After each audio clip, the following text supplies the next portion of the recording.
오늘 이렇게 진행하려고 합니다. 지금 35분인데요. 안내 잠깐 하고 공지한 대로 오늘 지난주 발제하지 못한 우리 배순중 집사님조 사랑조 천봉산 희년교회 다녀오신 이야기 발표해 주시고 바로 휴식하겠습니다. 발표가 끝나면.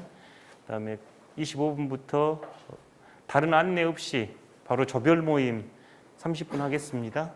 조별 모임은 일상적으로 지금 해오셨던 이야기하고 107페이지에 여러분 준비하라고 공지했던 내용 가지고 조별 모임하고 그리고 55분에 모여서 이제 제가 뒷부분 마무리해 가도록 하겠습니다.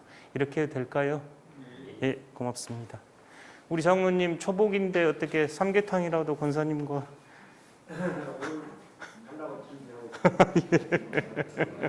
오셔야 돼서 함께 고맙습니다. 우리 장로님 모셨고요. 우리 문기성 목사님은 지금 휴가 중이어서 오늘 우리 믿음조에 함께하지 못하고 박전도사님, 원전도사님은 그대로 계십니다. 다른 안내보다 오늘 23일, 24일 영성훈련 안내만 좀 할게요. 이날 이제 시작은 저녁 식사부터 하려고 합니다. 6시경. 그래서 장소는 애양원 토플하우스고 제가 방이 몇 개나 된지는 잘 기억이 안 나는데 뭐 여러 명 계실 수 있는 방도 있고 침대도 있고 바닥도 있었던 걸로 기억이 돼요. 그래서 아마 저희 숫자는 충분히 사용할 수 있고 처음에 공지했듯이 가족하고 함께 오고 싶습니다 하신 분들은 오셔도 될 것 같은데 이제 저쪽 곡성으로 가면 가족 방을 드리려고 그랬는데 여기는 가족 방이 될지는 모르겠어요. 일단 토플하우스에서 진행할 예정이고 거기서 이제 식사는 저희가 해 먹을 수 있는 그 식당은 구비돼 있다고 제가 장로님께 들었거든요. 그래서 저희들이 준비를 해가서 식사를 할 수도 있겠고 그게 번거로우면 병원 앞에 식당들이 또 몇 개 있기도 합니다. 그래서 저녁은 거기서 먹어도 되고 아침은 간단하게 저희끼리 준비한 거 먹어도 되고 나와서 먹어도 되고 우리 오영상 집사님과 저희 조장님들 이야기 나누셔서 준비해 주시면 될 것 같아요. 프로그램은 이제 저희 항존지 교육 자료집 안에도 넣었는데 첫날 저녁에 이제 교육과 기도 서로 사귐 시간 갖고 둘째 날은 아침 기도에 잠깐 교육 나눔하고 한 10시 반이나 11시경부터는 그 손양원 목사님 기념관 지금 방문해 볼 계획입니다. 그렇게 되면 토요일 정시 어간의 일정은 마무리 되겠네요.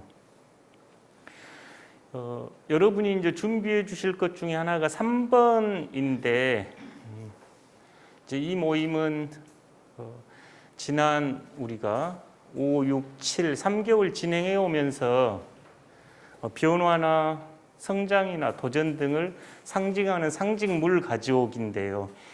이게 좀 쉽지 않지요. 가만 생각을 좀 해보셔야 되는데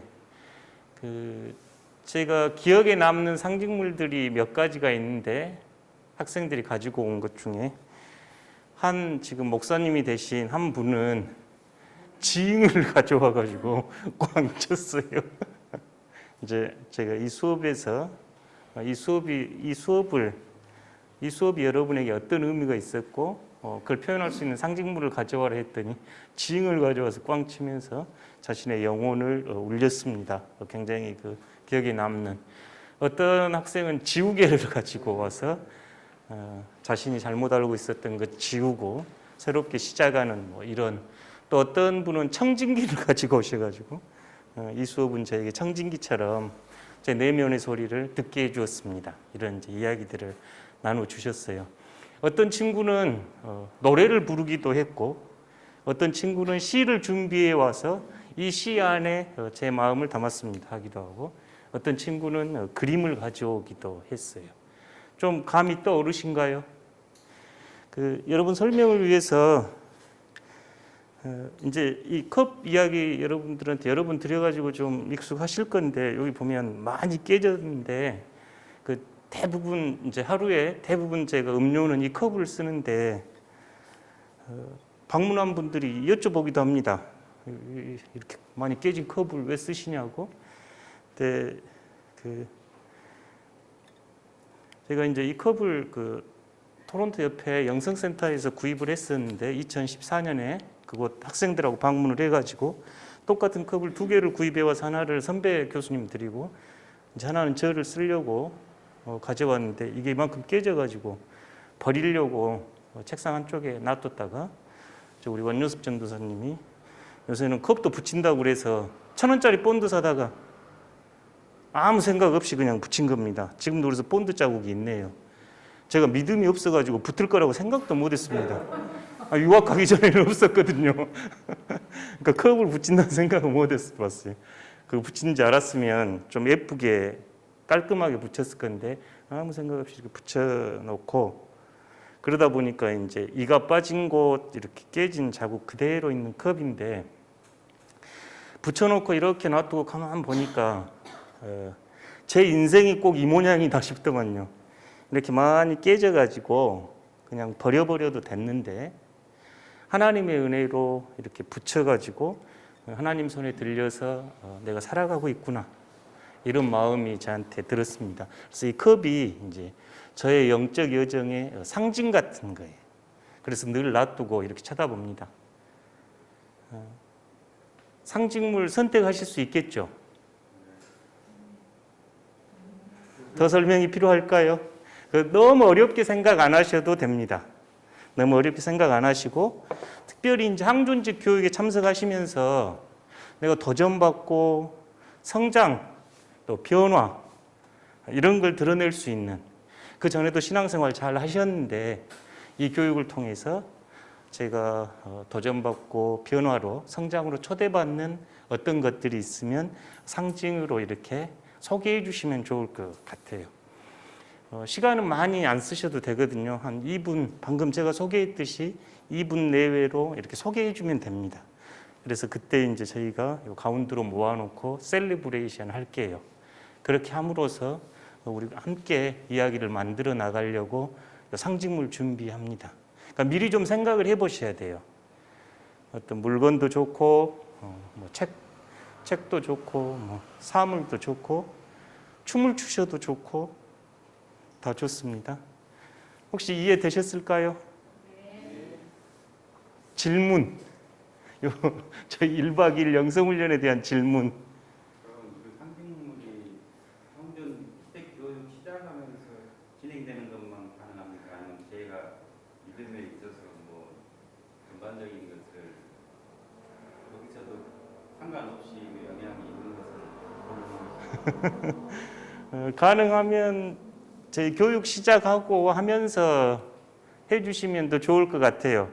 물론 나는 내 인생 전반을 한번 이렇게 상징으로 하고 싶습니다. 그래도 환영은 합니다. 환영은 하는데 혹시나 1순위로는 저희 교육 시작하고 지금 5, 6, 7 오면서 마음속에 있었던 변화나 성장이나 도전들 만약 그걸 넘어서 저는 제 신앙 전체에 대해서 이렇게 여러분에게 나누고 싶습니다. 그러면 그것도 환영합니다. 예.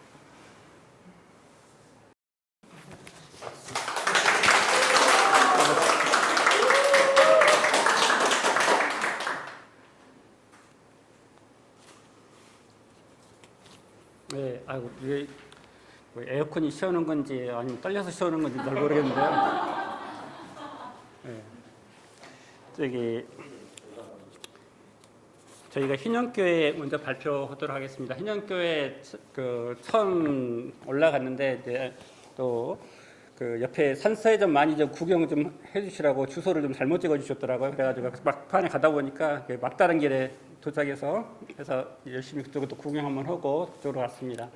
hin현교회는 제일 마지막 장으로 한번 사진 좀 나와 있는데 한번 우선 좀 보시게 제일 마지막 장을 한번 내려주실 스크롤바र 한번 내려주실 수 있을까요? 네, 이쪽에 여기 보시면은 이제 이 교회 정정이더라고. 교회 가치가 사실은 좀 여기가 이제 보시면은 약간 제가 이거 좀 쓰겠습니다. 요거구나. 여기 보면 십자가가 있어서 이게 교회구나 이런 느낌이 들고 보면은 중간에 이렇게 그 전에 그 환자분들이 계시던 아마 사택 그쪽 그 시설 그쪽에 아마 그쪽인 것 같고요. 여기는 이제 그 교회 안쪽입니다. 교회가 좀 이렇게 생겨서 안이 숲속에서는 푹 이렇게 파묻혀 있어가지고요. 정말 너무 공기가 좋고 좀 그렇습니다. 자, 앞쪽으로 다시 좀 보내주시겠어요? 거기는 저기 hin현교회는 그 이박행 목사님하고 그 태금옥 사모님이 이렇게 두 분이서 이렇게 사역을 하고 계셨는데요. 지금 이박행 목사님 그전에 이제 암이 걸리셔가지고 이렇게 이쪽에 내려오시면서 이렇게 이런 사역을 하셔야 됐다 생각하고 태금옥 사모님하고 같이 이제 여기 도와보셔서 이게 이제 복내 전인치유센터를 27년 전에 이렇게 설립을 했습니다. 이렇게 3년 전까지 전인치유 사역을 해서 암 환자 치유 사역을 했고요. 근데 이제 그 치유 사역을 할 때 보면은 이제 가장 기본적인 이렇게 추구하는 게 뭐였냐면은 생태적 저자도를 이렇게 추구했었을 때 이게 뭐 어떤 내용이냐면은 이제 자연적으로 이렇게 살아가는 방식에 대해서 이것을 이렇게 선택할 수 있도록 했습니다. 지금까지는 이렇게 구속 신앙을 중심으로 이렇게 예수님과 하나님을 믿으면 이렇게 구원받아서 천국에 간다는 구속 신앙을 중점으로 해왔지만은 이제 창조 신앙의 회복이 이게 필요하다는 그런 말씀을 해주셨고요. 그래서 하나님이 창조했을 때 그 최초의 그 상태로 이렇게 회복이 필요하다라는 그런 생각을 갖고 이렇게 이 치유 사역을 시작했던 것 같습니다. 지금 현재 3년 전에 지금 운영 스텝 인원을 이렇게 확보함으로 인해서 지금 치유 사역을 중단했는데요. 사실 계속 그전에는 좀 이렇게 봉사해 주신 분들이 많이 있었는데 일이 워낙 좀 힘들다 보니까 아마 제 생각에는 코로나 영향도 있을 것이고 이렇게 암 환자들을 이렇게 돌보고 그 식단이나 이런 부분들을 이렇게 맞춰서 이렇게 또 해드리고 또 불편한 부분들 이렇게 또 이렇게 도와드린 부분도 있고 또 이제 그 말씀으로 또 이렇게 해서 그분들을 이렇게 치유해 나가는 데 있어서 상당히 많이 그 인력이 많이 필요했던 것 같습니다. 그렇게 했는데 이제 봉사가 그렇게 제대로 왜냐하면 그 안에 산속에 들어와가지고 그 많은 시간들을 갖다가 해드리니까 사역자들도 구하기가 무지무지 힘들었고 그래서 지금 이제 3년 전에 이게 지금 현재는 지금 중단돼 있는 상태이기도 하거든요. 그리고 지금 현재는 이제 몸이 좀 안 좋으신 선교사님들이라든지 목사님들 이렇게 오셔서 한 3가정 정도 해서 예배를 드리고 있다고 그러더라고요. 그래서 지금 정상적으로 이렇게 교회를 이렇게 운영하거나 있거나 그러지는 않는 상태고 지금 현재는 요셉이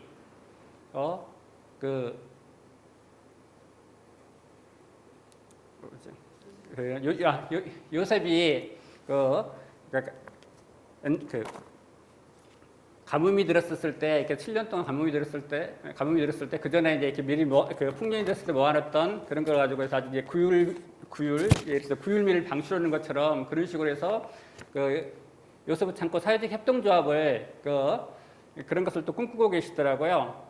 예를 들어서 교회가 이렇게 지역사회 돌봄 사역을 이렇게 직접 담당한다고 말씀을 하셨고요. 또 비즈니스 선교 시대가 되어야 하고 또 그것을 통해 그 비즈니스를 통해서 수익이 창출된다면 그 수익 가지고 미자립 교회를 또 자립할 수 있도록 이렇게 도와줄 수 있는 그런 방안도 생각하고 있다고 하더라고요. 지금 현재 여기서 이렇게 수행하고 있는 게 뭐냐면은 예를 들어서 그 유황김치라든지 아니면 녹차김치 뭐 이런 것들을 해가지고 지금 이렇게 판매를 하고 있는 중인 것 같습니다. 그리고 아직 녹차김치는 지금 대충 같은데 한 10억 원 되게 많은 돈을 들여서 그 시설을 지금 이렇게 만들어 놓고 있는 그런 상태인 것 같습니다.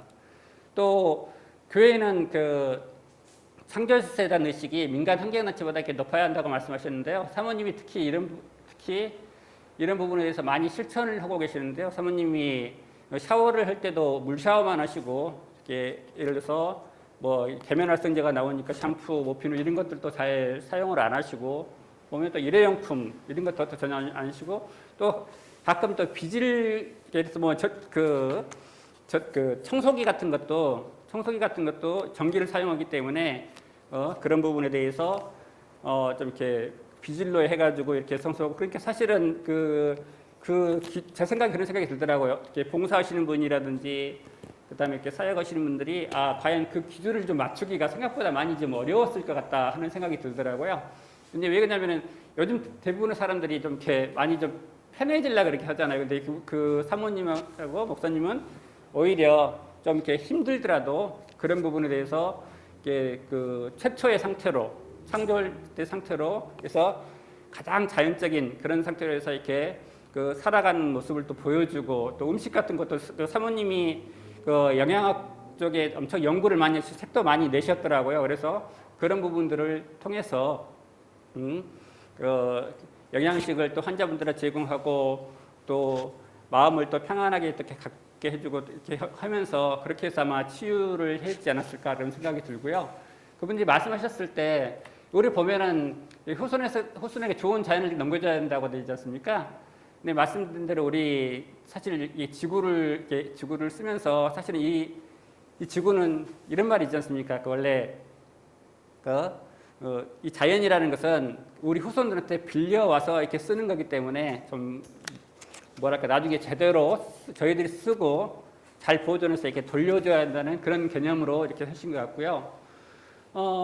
보면은 그 창조 세계를 지키기 위해서 이렇게 어른들이 먼저 이렇게 노력을 해야 되고 그 교육을 통해서 또 이렇게 어린이들이 이렇게 또 이렇게 그 따라가서 좀 더 이렇게 좀 좋은 환경이 될 수 있지 않을까 싶은 생각이 들고요. 이 생태 감수성 회복이 우리들이 먼저 이렇게 좀 해야 될 그런 중요한 사항인 것 같다 이렇게 말씀하셨습니다. 선교에 대해서는 과시적인 해외 선교만의 길이 아니고 이 시대의 가장 작은 자, 예를 들어서 암 환자 같이 몸이 불편한 자를 선교 대상으로 한다든지 진짜 필요로 하는 사람들 하는 게 이게 가장 중요한 거라고 말씀을 하셨거든요. 큰 목회, 작은 목회의 기준은 하나님은 크신 분이므로 하나님의 뜻에 얼마만큼 접근해 있는 자가 크고 작음이 기준이다. 그러니까 그런 내가 이렇게 작은 목회, 큰 목회를 할 게 어떤 큰 의미를 두는 것에는 하나님의 뜻에 과연 얼마만큼 이렇게 접근했냐 그게 가장 중요한 것 같다고 말씀하셨습니다. 신앙의 본질을 찾을 수 있는 방법 잠깐만 올려주시겠어요?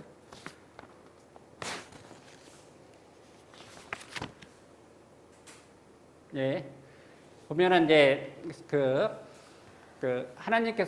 하나님부터 그 소명의식이 있는데요. 여기 보면 주변으로부터 소리를 분명히 들어야 한다. 죽어가는 이유, 특히 뭐 이렇게 암 환자라든지 아니면 가장 어려움에 처해 있는 그래서 항상 또 이웃과 또 자기를 이렇게 동시에서 이렇게 또 좀 찾아갈 수 있는 그런 게 해야 된다고 생각합니다. 그 다음에 이 가족 단위의 신앙이 회복돼야 한다고 했는데요. 가족 단위 생태 캠프를 연다든지 또 뭐 구역 또 그 다음에 신앙의 교도라고 되어 있는데 대를 이어서 이렇게 자녀들이 또 신앙을 가질 수 있도록 이렇게 하는 게 또 가장 중요하다 말씀하셨거든요. 그리고 교회가 먼저 이렇게 생명운동을 이어간다. 생명망으로서 사람, 자연, 그러니까 생태계, 우리 사람도 생명의 생태계의 한 존재이다. 그러므로 그 속에서 우리들이 살아갈 수 있는 거지. 우리가 자연을 뭐 이렇게 정복한다든지 극복한다든지 이런 내용은 그렇게 해서는 안 된다. 그렇게 말씀을 하셨거든요.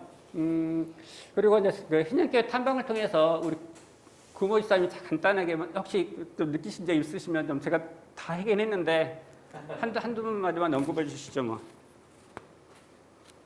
없으시면 안 하셔도 되고. 그래서 한 말씀 하시죠 뭐. 예. 저번에 광주 개진교회 갔을 때도 이제 그 목사님께서 최영 목사님께서 이렇게 상당히 이제 생태 목회에 대해서 상당히 이제 관심을 갖고 그래서 실천해 가시고 그런 부분을 이렇게 봤고 또 다음 주에 또 이제 인연교회를 갔을 때도 이제 인연교회 목사님이나 사모님께서도 이제 비슷한 이렇게 말씀을 하시고 그런 이제 두 번을 이제 그렇게 그런 말씀을 들으면서 우리 교회 같은 경우도 이제 최근 목사님 오셔서 이제 그 생태에 대해서 이제 많이 강조하시고 그런 부분은 이제 했는데 그 두 교회에 비해서 우리는 굉장히 이제 여러 가지 여건이 있겠지만서도 이제 생태 목회에 대해서는 이제 아직까지 갈 길이 멀겠구나, 실천할 일도 많이 있겠구나 그런 이제 생각을 이렇게 들었고요. 그다음에 집사님께서 발표한 내용에도 이렇게 들어있다시피 우리가 이제 지금까지 이제 구속 신앙에 대해서 이제 상당히 그쪽에 이제 중점적으로 이렇게 했는데, 먼저 우리가 설교를 다 아시다시피 창조가 있고 그다음에 이제 구속이 있지 않습니까? 근데 우리는 이제 창조는 다 잊어버리고 창조가 굉장히 고마운 일이고 감사한 일인데, 물론 구속도 이제 그에 못지않게 감사한 일입니다만, 창조에 대한 부분을 많이 이제 잊어버리고 살고 구속에 대해서 이렇게 그쪽에다 방점을 찍고 살아가다 보니까 하나님께서 우리한테 주신 이제 만물들, 그것들이 얼마나 소중하고 아껴야 될, 그다음에 하나님께서 이제 그것을 보시기에 아름답다, 보시기에 아름답다, 좋다 하신 그거를 우리들이 흩뜨리면 안 되겠다, 그런 생각이 이제 많이 이제 들었습니다. 예, 감사합니다. 네, 그렇습니다. 다음에 또 이렇게 박경식 목사님 말씀해 주셨는데요. 그냥 이제 이것은 나중에 서면으로 가름하는 걸로 하겠습니다. 시간 관계상. 먼저 청파 감리교회에 대해서 말씀드리도록 하겠습니다. 사실 좀 이렇게 이거 숙제를 좀 쉽게 해보려고 김기석 담임 목사님한테 장문에 이렇게 문자를 보냈거든요. A4 한 장으로 해가지고 쉽게 그냥 해보려고 해서 이렇게 숙제 이렇게 했으니까 숙제 좀 해주세요 이렇게 해서 보냈는데 전혀 답장이 없으시더라고요. 그래서 그냥 좀 더 공부하라는가 보다 싶어가지고 네, 이렇게 나름대로 이렇게 인터뷰 기사라든지 아니면은 뭐 유튜브에 올라와 있는 거라든지 아니면 책이라든지 이렇게 칼럼 같은 거, 원래 칼럼 같은 거 많이 쓰시는 분인데 이제 그런 것들을 잠깐 이렇게 읽어보고 그렇게 간접적으로밖에 좀 파악을 할 수가 없었거든요. 예, 좀 이해해 주시고요. 먼저 교회는 영산구 청파동에 있었고 1908년에 설립이 됐습니다. 그러니까 벌써 한 120년 가까이 110년 정도 됐네요. 담임 목사님은 1997년 김기성 목사님이신데 1997년부터 청파교회 담임을 해오셨고요. 이제 현재 뭐 문학평론가, 그다음에 뭐 올해도 세길 등 다수 책을 이렇게 쓰셨고요. 뭐 설교와 강연, 뭐 CBS 잘 믿고 잘 살아 이거 엄청나게 유튜브 많이 올라와 있더라고요. 그래서 제가 몇 가지 좀 들어봤는데, 하여간 글을 되게 잘 쓰셔서 답변도 잘 해주실 줄 알았는데 생각보다는 좀 그러시더라고요. 이렇게 아무래도 바쁘셨겠죠. 그다음 교회 포어는 언제나 어디서나 이렇게 그리스도인 이렇게 돼 있더라고요. 근데 이 의미가 어떤 의미인지 나중에 가서 간단하게 설명할 수 있도록 하겠습니다. 교회의 홈페이지에 보면 교회 이제 지향점 비전이 나와 있는데요. 이게 그냥 보면은 엄청 좋은 말이 엄청 많이 있긴 한데 이걸 좀 이렇게 차분하게 보면서 좀 뭐라 그러나 좀 음미를 해볼 필요가 있을 것 같아요. 보면은 하나님에 대한 지식을 내세우기보다는 아는 만큼 실천하기 위해 몸을 낮추는 교회, 몸을 낮추는 교회. 그 다음에 돈과 지위와 권력이 없어 이 땅에서 행복을 누릴 수 있음을 보여주는 교회. 그 다음에 내가 발견하고 있을수록, 내가 가난할수록, 내가 깊이 이해할수록 더욱 진실한 그리스도인이 됨을 확인시켜주는 교회. 그 다음에 부자들과 권력자들 소리보다는 가난하고 힘없는 이들의 소리를 경청하는 교회. 그 다음에 자기의 특권과 다른 사람의 특권을 부하기보다는 인간의 존엄성을 지키기 위해 헌신할 수 있는 교회. 그 다음에 가르치는 스승이 됨과 동시에 배우는 제자가 될 줄 알며 인간을 더 인간답게 하는 모든 경험의 중심이 되는 교회. 모든 연약함에 대하여 항상 부드러우며 모든 위선에 대하여 대응할 줄 아는 강직함을 지닌 교회. 저는 이 부분 봤는데요. 근데 목사님이 좀 이렇게 주관이 좀 또렷하셔서 그러신지 좀 안티도 좀 있으시더라고요. 보니까. 그래서 아마 근데 이 부분은 이렇게 잘못된 사회의 잘못된 부분에 대해서는 이렇게 좀 개선을 해가시려고 하는 그런 노력이 좀 보이신 것 같고요. 그다음에 평화 부재의 현실로 고통당하는 이웃들의 아픔을 동감하며 평화의 씨앗으로 살아가는 교회. 인간의 탐욕으로 말미암아 하나님의 창조물인 자연세계가 파괴되는 것에 반대하여 모든 생명을 귀하게 여기며 자원을 아끼는 녹색교회. 여기 보면 여기 녹색교회가 이게 약간 우리 희년교회하고 약간 이게 상통하는 부분이 좀 많이 있었던 것 같거든요. 예, 그 다음 해주시겠어요? 근데 여기 말이 좀 있더라고요. 밑에 보니까 참 소중한 가치인데 그 밑에 있는 구절이 더 울림을 주더라고요. 우리는 이런 목표를 아직 잠깐만요. 올려버렸네. 잠깐만 올려주시죠. 예. 우리는 아직 이런 목표를 이루지 못했습니다. 앞으로 이렇게 가야 할 길이 더 멀다고 할 수 있습니다. 하지만 하지만 아이고 자꾸 어디가 제가 잘못 누르는가 보네요. 아닌가? 예, 우리는 아직 이런 목표를 완전히 이루지 못했습니다. 앞으로 가야 할 길이 더 멀다 갈 수 있습니다. 하지만 우리는 날마다 새로워질 것입니다. 이 멋진 영적 순례에 동참하신 것을 진심으로 축하드립니다. 이렇게 홈페이지에 이렇게 나와 있더라고요. 그러니까 이런 부분 그래서 이제 앞으로 이렇게 많이 좀 이렇게 계속 이렇게 나아가질 거다 이런 이야기를 했고요. 그다음에 이렇게 청파교회에 대해서 제가 말씀드리겠습니다. 기사나 기고나 칼럼 이런 것들 내용들을 조금 좀 발췌해 있는데요. 청파교회는 한국교회가 나아갈 새로운 길을 제시하는 나침반이 되는 교회가 되리라고 생각합니다. 2008년편은 평화의 길, 생명의 길 청파교회 100년사에서 김기성 목사님은 교회가 교회되기 위해서는 모범이 되는 교회가 필요하다는 말씀을 하셨습니다. 그래서 담임 목사님도 그런 말씀을 모범이 되는 교회에서 우리가 한번 그 공부를 해온다는 그런 말씀을 하셔서 아마 그래서 이런 사명을 갖고 이것이 이제 청파교회 소명이라고 이제 그 목사님이 이렇게 언급을 하셨거든요.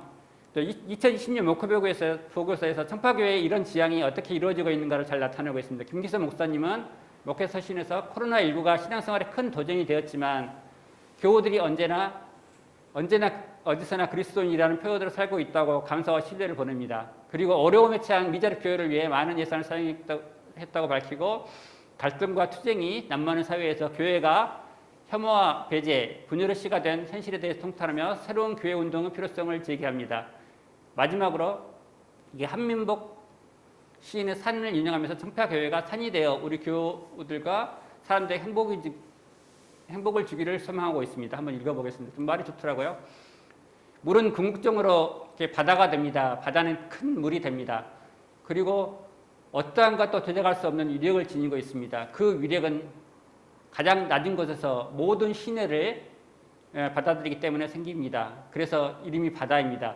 좋은 연대는 하방연대 아래쪽에 있는 사람들하고 잘 연대를 했다는 그 말이겠죠. 연대의 교훈입니다.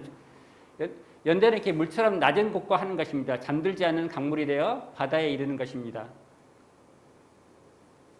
이렇게 바다를 이렇게 만들어야 되는 것이고요. 그렇게 해서 이제 이렇게 미자립 교회 같은데 이렇게 후원을 하고 계셨고요. 그래서 주로 보시면은 그 햇빛 발전도 이게 아마 태양광 발전인 것 같은데 그것을 갖다 미자립 교회 그 수익금을 갖다가 미자립 교회에 후원을 하는 것 같습니다. 그래서 아마 지금까지 2020년도에 보면 온라인 예배만 드렸었는데 등록된 교회가 136명이나 되면서 이러한 진정한 교회를 찾는 이들이 이렇게 많아졌다는 얘기입니다. 이렇게 별도로 전도를 안 해도 이렇게 좀 온라인 예배만 통해서도 이렇게 유튜브나 이런 것들을 통해서 이렇게 그냥 스스로 찾아오는 교인들이 많았었다는 얘기고요. 그다음에 김기성 목사님은 우리가 신앙생활하는 것은 누군가의 종이 되기 위함이 아닙니다. 하나님이 이집트에서 노예살이를 하던 동포를 이끌고 탈출한 그 모세를 시내산으로 불러 너희가 동의하면 언약을 맺어 나는 너 하나님이 되고 너희는 내 백성이 될 것이다라고 한 것은 백성을 중요한 파트너로 인정해서 종이 아니라 자기 삶의 주체로 세운 것이라고 말하고 있습니다. 종교는 사람을 종으로 만드는 것이 아니라 스스로 생각하고 운명의 주인이 되는 것이라고 합니다. 이게 저는 이게 좀 중요하다 생각하거든요. 이제 우리 교회도 이렇게 어떤 목적의식을 뭐라 그럴까요? 스스로 운명의 주인이 된다는 게 참 저도 말이 좀 많이 와닿았거든요. 다음 조금 내려보겠습니다. 한국 크리스천들에게 역동적이고 열정적인 헌신적인 장점이 있는 반면에 성찰적 대상이 제대로 작동하지 않는다는 점을 가장 아쉬워한다고 했습니다. 우리나라에서는 대형 교회와 대형이 되고 싶은 작은 교회만 있다. 교회를 키우고 싶은 욕망 때문에 신앙의 본질을 제치고 어떻게 확장할 것인가 비본래적인 목적에만 집착하다 보면 사람을 동원할 대상으로만 여기게 된다. 김 목사는 신도들이 이렇게 주체적 신앙을 갖기를 바라면서 주체적 신앙을 갖지 못한 이들은 정광 목사님 같은 예를 들어서 같은 이들의 선동에 따라 움직이고 편견을 강화하는 말에 혹해 부안을 당하는 경향이 짙다는 것이 그의 분석입니다. 그러니까 아까 주체적 신앙 그 말씀을 그 책에서 알 수 있었는데요. 한번 그 다음에 또 잠깐 보여주겠습니다. 다음에 이제 김민수 목사님이 코로나19 사태를 두고 하나님이 이렇게 벌한 게 아니라 우리가 우리를 벌한 것이니 우리가 달라지지 않으면 이 세상 재앙도 끝나지 않는다는 비관적 전망을 내놨습니다. 치료제나 백신이 나온다고 하더라도 욕망과 가소비의 삶을 커퍼런스적으로 이렇게 바꾸지 않는 정반대성으로 바꾸지 않는다면 기후재앙은 이렇게 거듭될 수밖에 없다 이런 말씀을 했습니다. 공감의 시대를 쓴 제레미 예르프킨의 따른 지구에서 인간이 차지하는 땅은 1900년에 14%였는데 2000년에는 77%가 됐습니다. 동식물의 땅까지 차지하게 되니 버틸 곳이 없는 바이러스가 인간에게 온 것입니다. 기후위기가 임계점을 넘고 있다는 경고가 계속되는데도 영웅이 나타나 지구를 구할 것이라는 할리우드적 신화적 사고에 머물러 있습니다. 이런 신화적 낙관론이 얼마나 하약한지를 코로나가 보여주고 있지 않는가 이렇게 그 목사님으로 언급하셨거든요. 또 김기수 목사님 크리스천다운 삶의 자세를 성경 레위기 19장을 들어서 설명을 했습니다. 하나님께서 내가 거룩한 것 같이 너희도 거룩하라 하면서 거룩함 앞에 선 사람은 밭에서 추수를 할 때 한 모퉁이를 남겨두라고 했습니다. 너희 가운데 사는 가난한 사람들의 몫으로 말입니다. 병들고 장애가 있고 가난하고 소수인 약자를 보며 창자가 이끌는 긍휼을 느꼈다면 하나님의 마음에 공감하고 접촉하지 않고 가진 자의 눈치를 본다면 진정한 크리스천이 될 수 없다고 했습니다. 대표적인 게 이제 다음번 잠깐만 올려주시겠어요? 근데 이제 여기 보면은 그 녹색교회에 대해서 이렇게 잠깐 언급을 하고 있는데요. 우리나라 그 대표적인 녹색교회 청파교회는 탄소 발생 헌금을 이렇게 하고 있다고 합니다. 몽골 사막화를 막기 위해서 막는 기금으로 사용하고 있는데요. 한국교회가 그러니까 지구 생태계를 이렇게 보존하고 지키는 일에 앞장서야 한다고 하고 있습니다. 예를 들어서 비행기를 타게 되면 항공료 5%, 뭐 자동차 주행거리당 뭐 킬로미터당 뭐 20원, 뭐 육류 섭취시 얼마 이런 식으로 해가지고 직원들이 교인들이 이렇게 동참할 수 있도록 하고 목사님도 직접 참여하고 교회 차도 뭐 세대를 줄였다고 합니다. 그러니까 이것처럼 해서 했고요. 그 다음에 잠깐 좀 넘어가도록 할게요. 그 다음에 목사님 제가 이렇게 조서를 봐만 읽지를 못했고 한 권 겨우 읽고 했었는데 제가 와닿는 부분 몇 개 좀 밝혔습니다. 그 발췌한 부분에서 목사님 목회 방향과 비전을 이렇게 취해 볼 수 있었습니다. 이 부분은 일단 그냥 넘어가고요. 잠깐만요. 조금만. 조금만.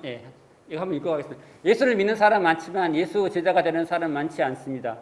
제자는 스승이 하는 일을 하는 사람이니까 스승인 예수가 하는 일을 현대인들이 그렇게 매력적이지 않습니다.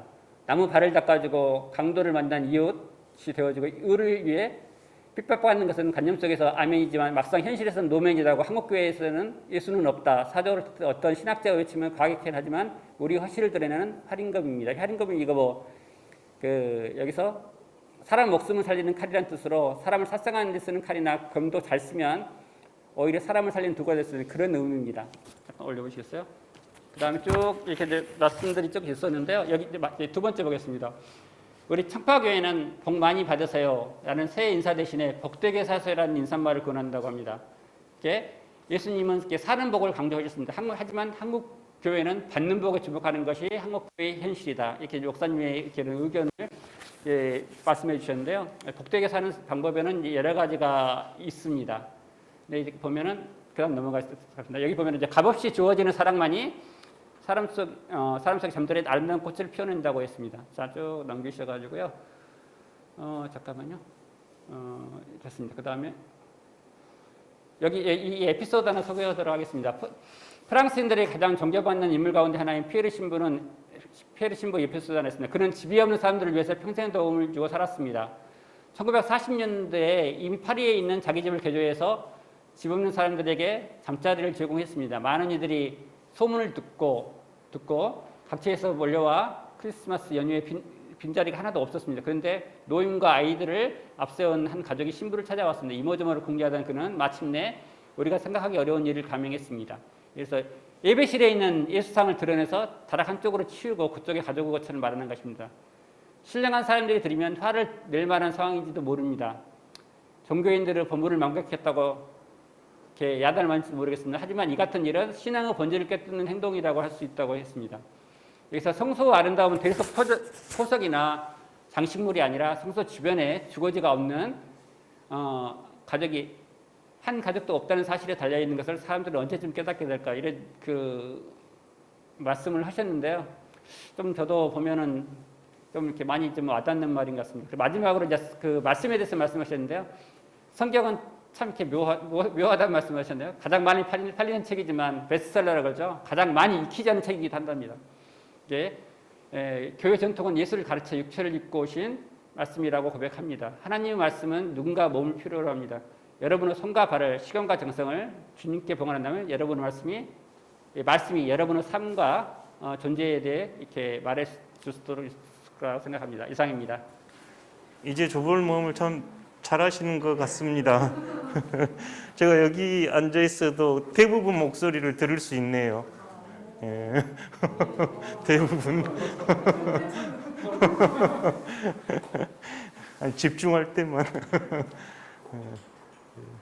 조별 모임 이렇게 서로 정직하게 나눠주셔서 고맙고, 처음에 말씀드렸는데 제가 보기에 제일 좋은 공부 방법은 조별 모임입니다.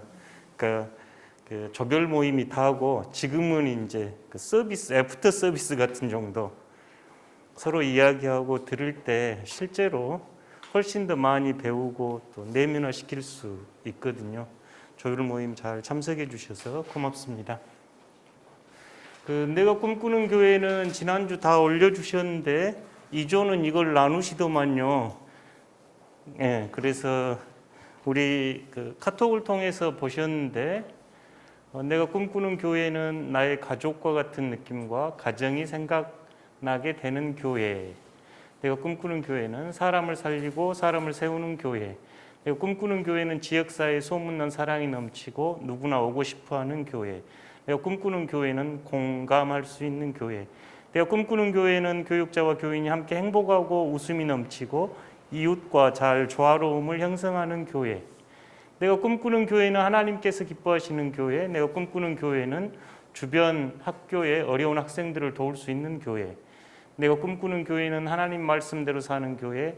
내가 꿈꾸는 교회는 세상 믿지 않는 사람들과 같이 하는 교회. 내가 꿈꾸는 교회는 예수님의 사랑을 실천하며 세상 속으로 나아가는 교회. 내가 꿈꾸는 교회는 제자도의 삶이 몸에 배인 교인이 많아 보고 따라 할 수 있는 교회. 내가 꿈꾸는 교회는 예수님의 꿈이 드러나는 교회입니다. 이 모임이 이제 항존직 픽택자 교육을 쭉 준비하고 진행하면서 제일 많이 아마 썼던 언어가 이 언어였다고 보여져요. 우리가 꿈꾸는 교회, 이 시간은 꿈을 꾸는 시간입니다 하는 이야기 많이 나누었다고 보여지는데요. 오늘 시간이 허락되는 대로 그 앞부분은 이 전체 이야기를 지금 열 몇 분이 해주신 이야기를 한 문장으로 모을 수 있을까? 여기 이제 앞부분에서 좀 이야기를 나누고 그 설명을 좀 해가면서 시간이 되면 이제 뒤에 나와 있는 성경 구절들, 지난주에 예수 그리스도의 몸 교회에서 선교, 영성, 교육 세 카테고리 저희가 성경 구절을 찾아보지 못했고 오늘 예배에 관한 성경 구절인데요. 그 뒤쪽은 시간이 되는 대로 한번 해보려고 합니다. 지금까지 이제 덕신교회에서 계속 강조했던 저희 표요 또 저희 기도는 예수 그리스도를 친밀히 알아가고 더 사랑하고 더 가까이 따르는 이건 이제 더 붙여가고 있네요. 예수님을 더 친밀히 알아가고 더 사랑하고 더 가까이 따를 수 있을까? 이게 우리의 목표가 될 수 있을까? 우리가 꿈꾸는 교회는 실은 이제 이 이야기로 대부분의 제 설교나 교육은 실은 이제 예수님 이야기로 대부분이 채워져 있고 복음을 설교하는 이유도 이렇다라고 하고 여러분들에게도 그리고 저 스스로도 우리가 노래로도 예수 그리스도를 가리키는 삶, 예수 그리스도가 생각나는 사람 이런 교인, 이런 성도들이면 참 좋겠다. 서로뿐만이 아니라 세상 사람들은 우리를 보고 예수 그리스도를 발견하고 우리는 세상 사람들 안에 계신 그리스도를 발견하고 있는 예수 공동체가 되면 참 좋겠다. 이렇게. 그래서 이제 국제 시대에 맞게 영어로도 이제 써봤습니다. 국제 시대에 맞게 이제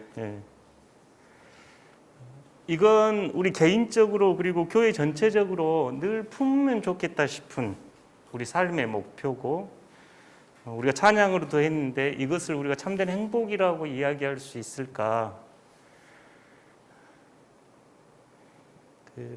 먹는 이야기 할 때 먹는 게 납니다. 이게 유명한 히포크라테스의 말이라 그러대요. 그래서 모든 질병은 먹는 것으로 치유할 수 있다.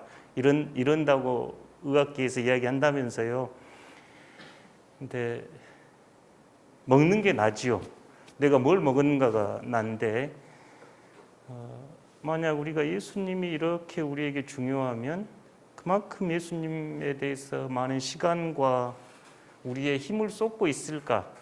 내가 가장 힘을 많이 쏟고 사는 게 뭘까 생각해 보면 우리를 비춰주는 거울이라고 생각됩니다.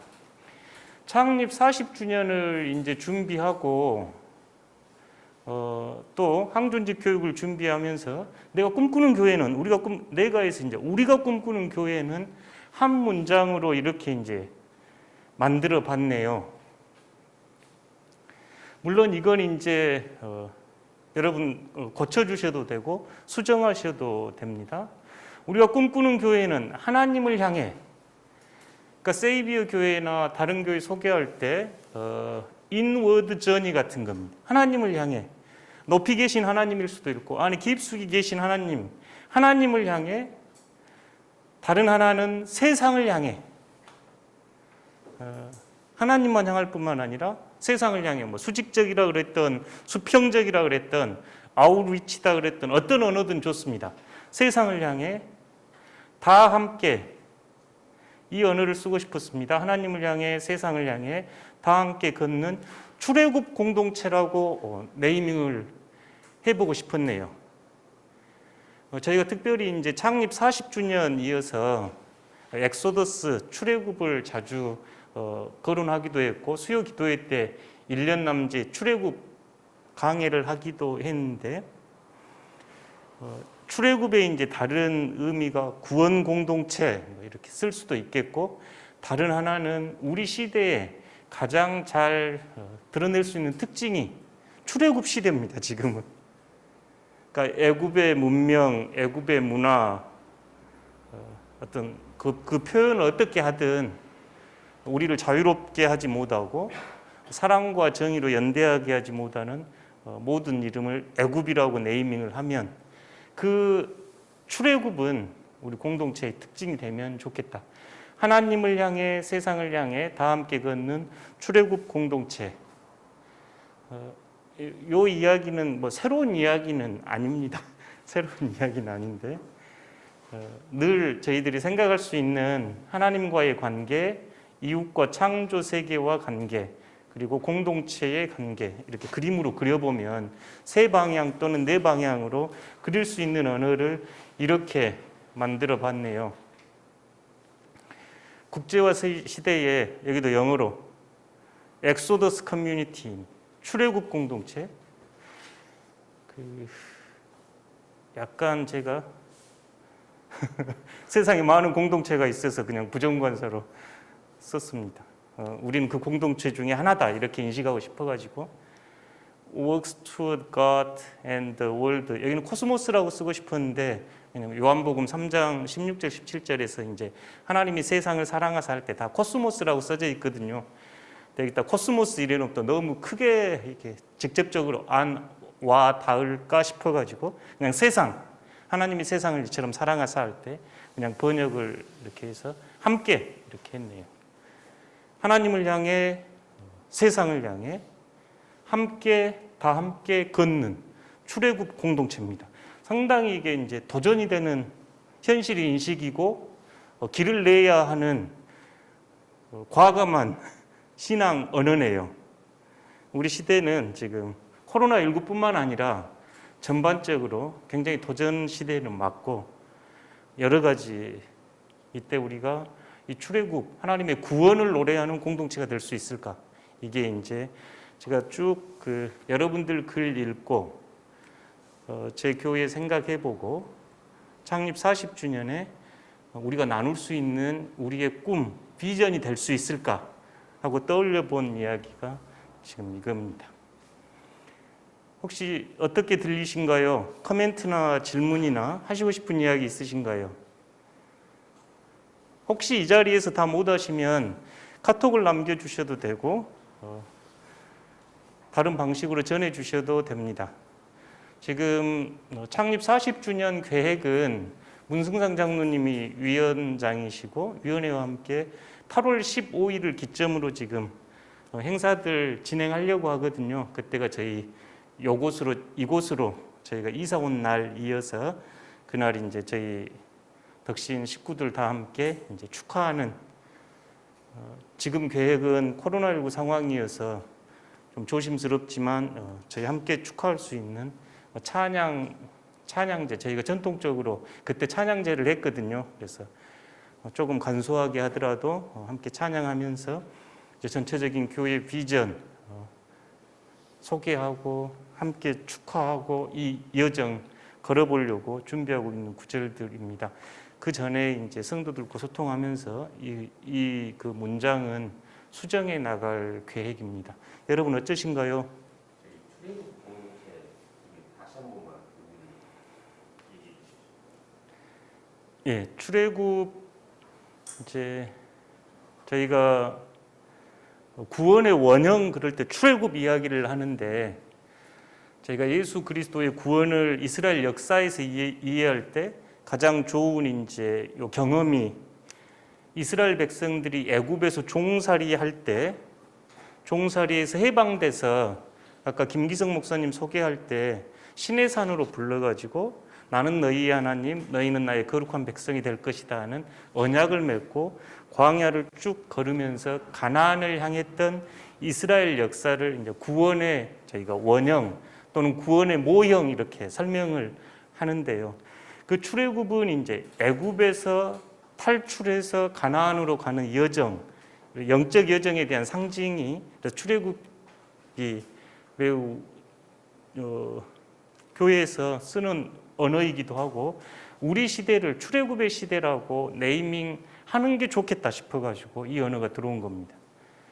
그러니까 지금 현대 과학기술 문명이라든지 세속 문명은 우리로 하여금 구원의 기쁨과 자유 안에 살게 하기보다 우리를 계속 억압하고 속박하고 심지어 나와 타인들을 파괴하고 있는 애굽 바로의 시대라고 네이밍을 하고 우리가 하나님 나라를 향해서 걷는 공동체입니다. 그런 의미를 축약적으로 담고 싶어가지고 출애굽 이렇게 쓴 겁니다. 아까도 말씀드렸듯이 이제 저희가 이 출애굽이 광야의 40년이거든요. 그래서 저희 교회는 40년이라고 하는 상징적인 또 해를 맞았기에 이 언어가 더 적합하겠다 싶어서 이렇게 출애굽 써봤습니다. 고맙습니다.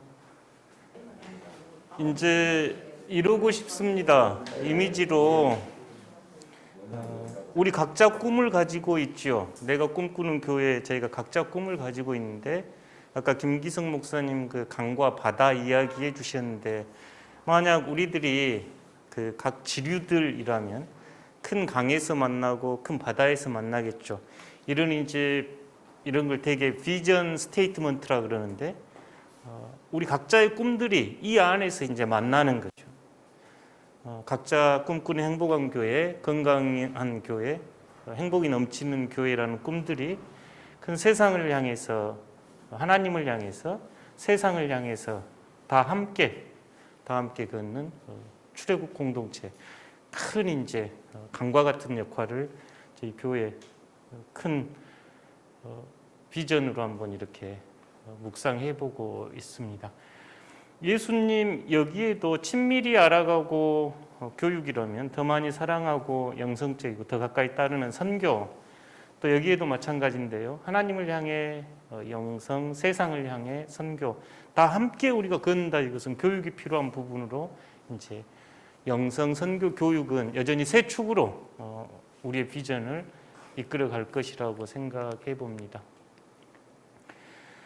지난주에 나와 있는 교회가 뭔가 지금 계속 우리가 하고 있는데 그리스도의 몸 하면서 지난주에는 토픽이 선교, 교육, 영성이었거든요. 그것과 이번에 이제 예배에 대한 이야기인데 진행한 데까지 한번 해볼게요. 우리가 너무 잘 아는 구절이지만 다시 한번 마태복음 28장 19절에서 20절 함께 읽어보겠습니다. 시작.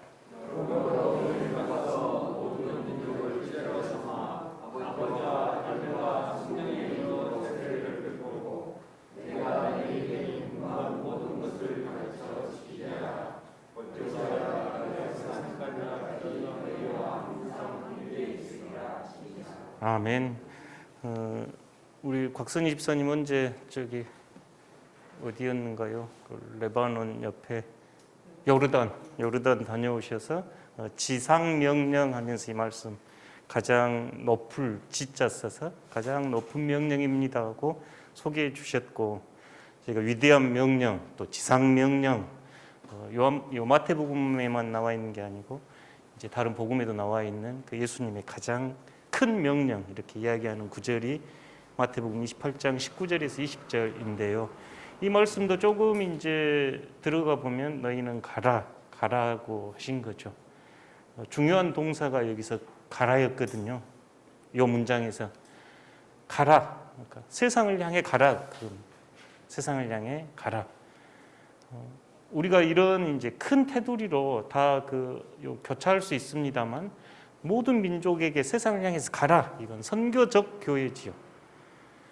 선교하는 교회, 선교적 교회는 교회의 본질적인 사명입니다. 해도 되고 안 해도 되는 일이 아니라, 물론 꼭 해외로 가야 하냐, 국내에 있어야 하냐, 선교의 방법과 방향은 여러 가지로 나눌 수 있겠으나, 교회는 근본적으로 선교적 교회입니다. 근본적으로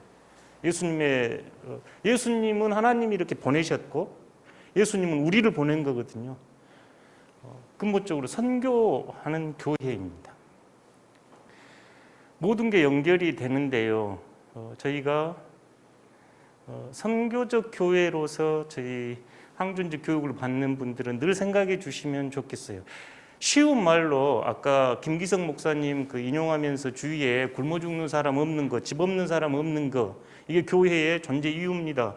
그렇게 이야기할 수 있다면, 우리 교회에 누군가가 와가지고 그분들이 편한 교회인가, 이런 관점으로 좀 바꿔야 됩니다. 우리가 익숙하고 우리가 편한 교회가 아니라 복음을 받아들일 수 있도록 우리가 개방적이고 그들이 복음을 받아들일 수 있는 교회가 되고 있는가, 우리 스스로 묻고 되고자 노력하는 교회가 되면 좋겠고요. 모든 것을 가르쳐 지키게 하라. 그러니까 복음만 전할 수 있는 게 아니고 예수 그리스도의 대명령들을 저희들이 살아내기 위해서는 지키고 가르치고 해야 되는 일은 매우 필요한 부분입니다. 마치 양발처럼 교육 필요하죠.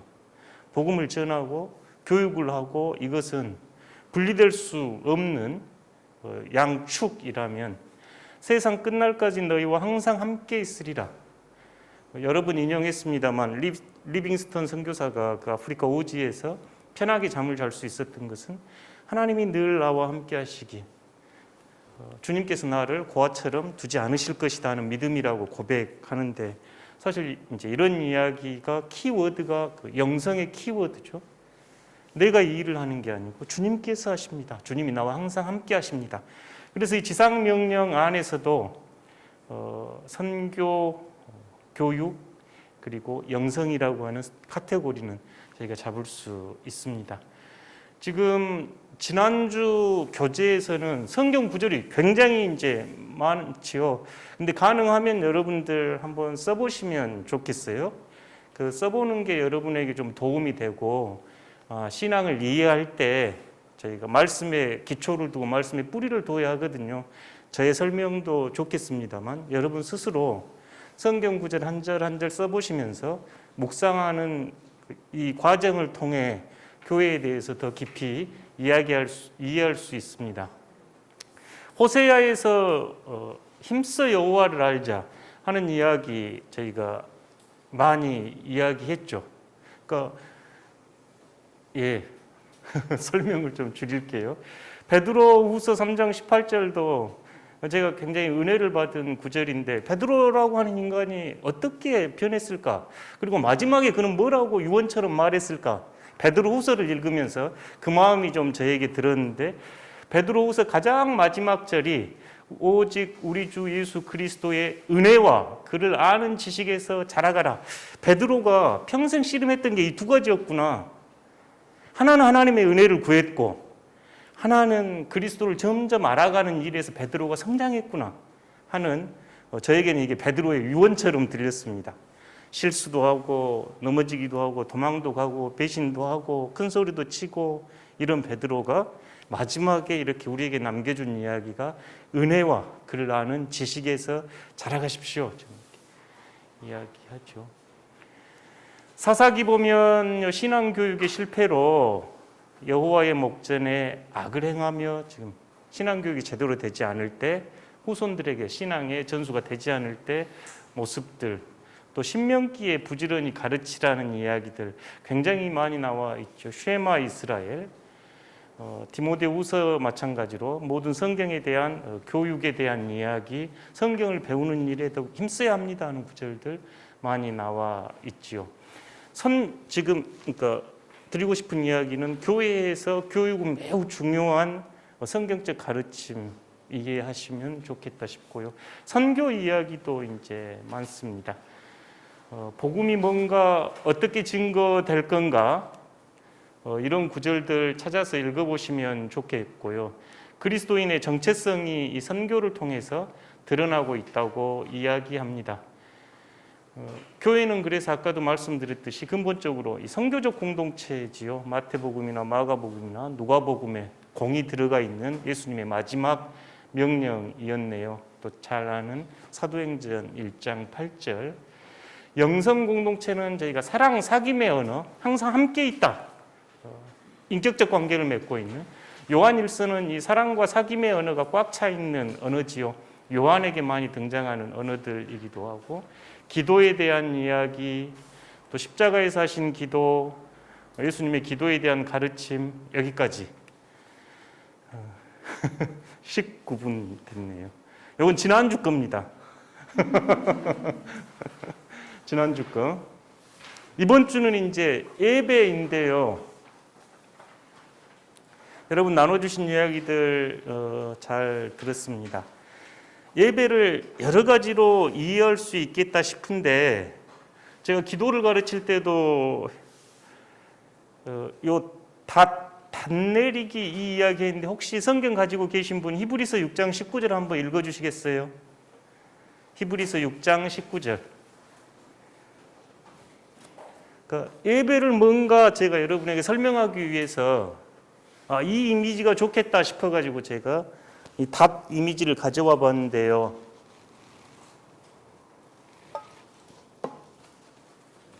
한번 읽어주시겠어요? 우리가 이 소망을 가지고 있는 것은 영혼을 따라서 튼튼하고 견고하여 휘장 안에 들어가나니. 네, 고맙습니다.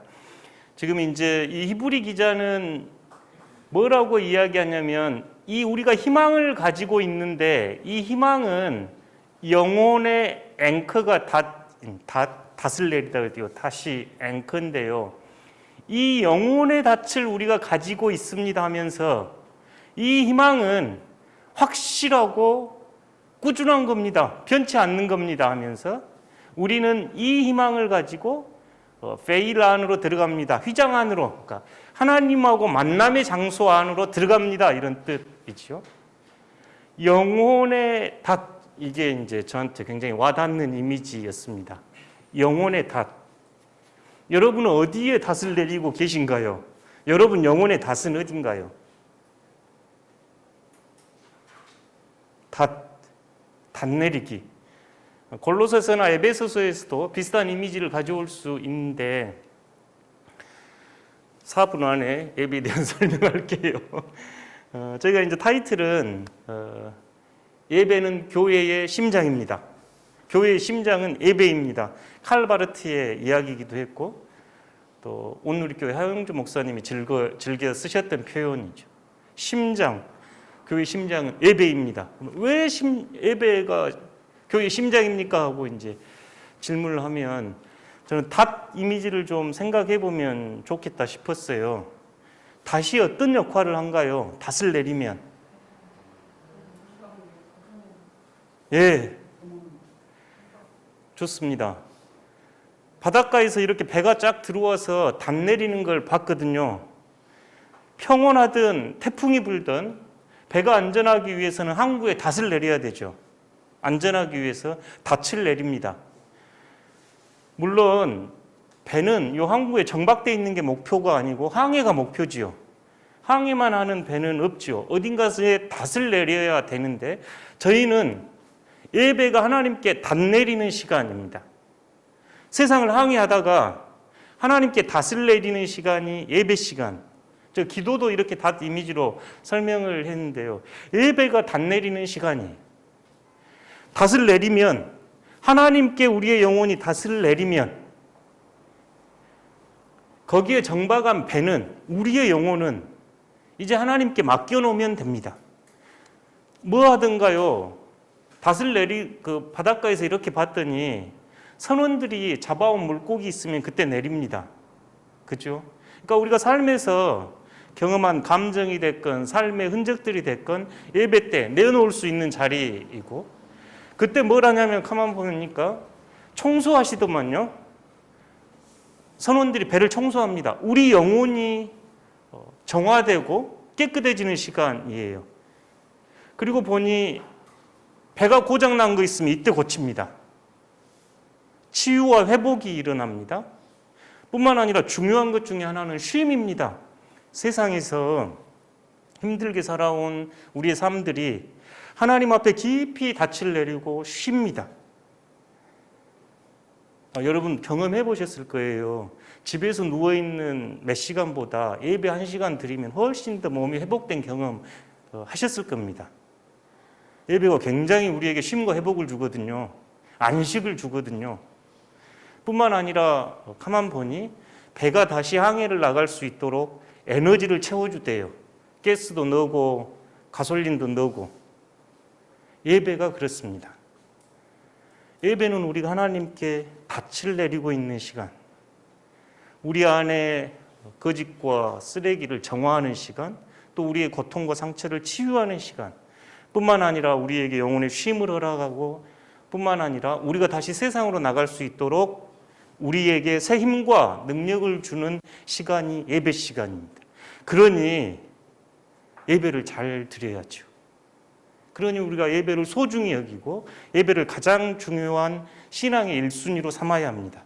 이것을 여러분들이 맛보시고 성도들에게 이제 본이 되어 주셔야 합니다.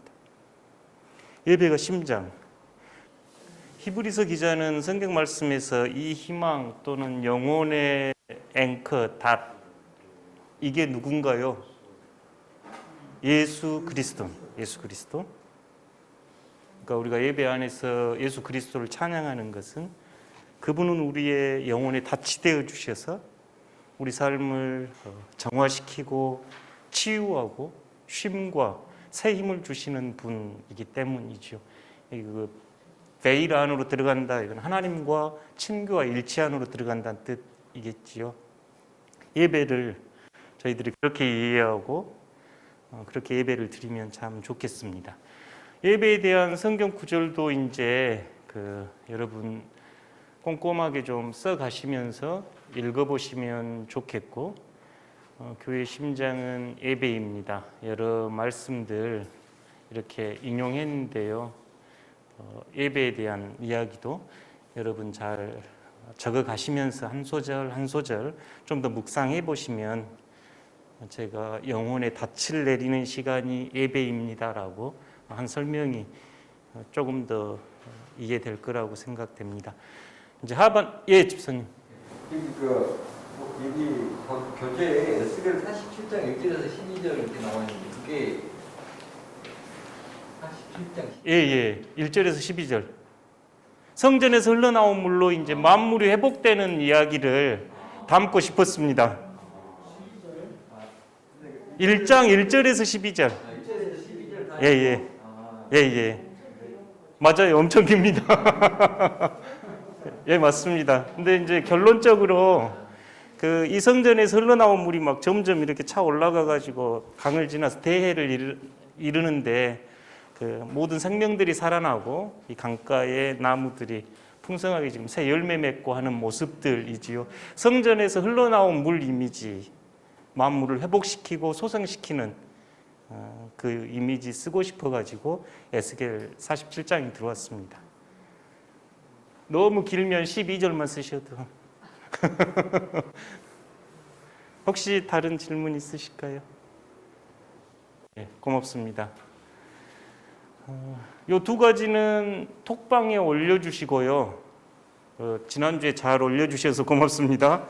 그러니까 오늘 이렇게 끝나고 가시면 가시는 길에 아니면 잠깐 차 시동 걸기 전에 잠깐 오늘 저희 항존지 교육하면서 가장 가슴에 남는 게 뭐였는가 한 문장이면 충분합니다. 그다음에 질문하고 싶은 거 혹시 함께 있으면서 질문하고 못했는데 이건 좀 질문하고 싶다 이런 게 있으면 두 가지 이건 오늘 올려주셔요. 다음 주에는 이제 직분과 관계, 리더십에 대한 이야기 조금 다루려고 하고 이제 7월 독서가 세상을 위한 교회, 세이비어 교회 이야기라고 하는 독서입니다. 혹시 책이 조금 어려우시면 어려운 대로 몇 페이지라도 좀 그림이라도 이렇게 한번 보시면 좋겠다 싶고요. 그 인터넷에나 보면 세이비어 교회 이야기도 많고 유튜브도 좀 나와 있습니다. 참고하시면 도움이 될 것 같고요. 전도와 양육을 위해서 또 기도해 주시면 고맙겠습니다. 부지런히 2시간 했는데요. 고맙습니다. 혹시 마지막으로 질문 없으면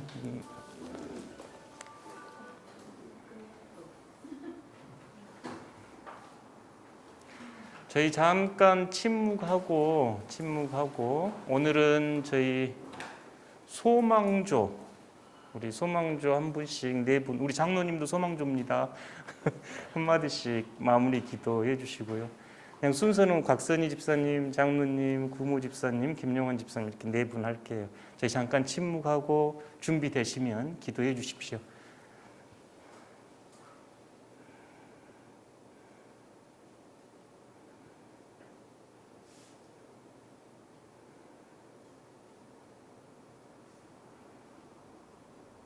하나님, 교회의 신장은 예배입니다. 저희들에게 알게 하시고 우리의 영혼을 예수 그리스도에게로 닻을 내리게 하심을 감사합니다. 아멘. 아버지 하나님 감사합니다. 이렇게 피켓자 교육을 통하여 나를 돌아보고 우리 교회를 생각하게 해주시고 하나님의 큰 사랑을 깨닫게 하시니 감사합니다. 아멘. 교육을 통하여 근로자 같은 훌륭한 우리 종들이 될 수 있도록 피켓자 한 분 한 분을 지켜주시고 인도하시고 함께하여 주시옵소서. 아멘. 예배가 가지는 일을 다시 한번 깨닫게 해주시니 감사합니다. 아멘. 존귀하신 하나님 감사합니다. 주님의 진리 말씀을 통하여 주님을 품속에서 살 수 있도록 인도해 주시니 감사합니다. 아멘. 사랑의 아버지 하나님, 이제 빅팩자 교육을 마무리하고 각 가정으로 또 사회로 일터로 나아갑니다. 한 주간 동행하여 주시고 우리의 영혼 속에 탄생하시는 예수 그리스도를 기뻐하는 귀한 삶 되도록 축복하여 주시옵소서.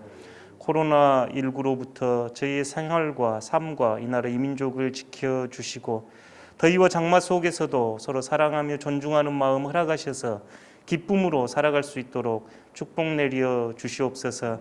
하나님께 올려드리는 우리의 기도를 받아주시고 우리가 꿈꾸는 교회가 하나님을 미소 짓게 하고 하나님을 행복하게 하는 교회 되도록 은혜 내려 주시옵소서. 예수 그리스도 이름으로 기도드립니다. 아멘.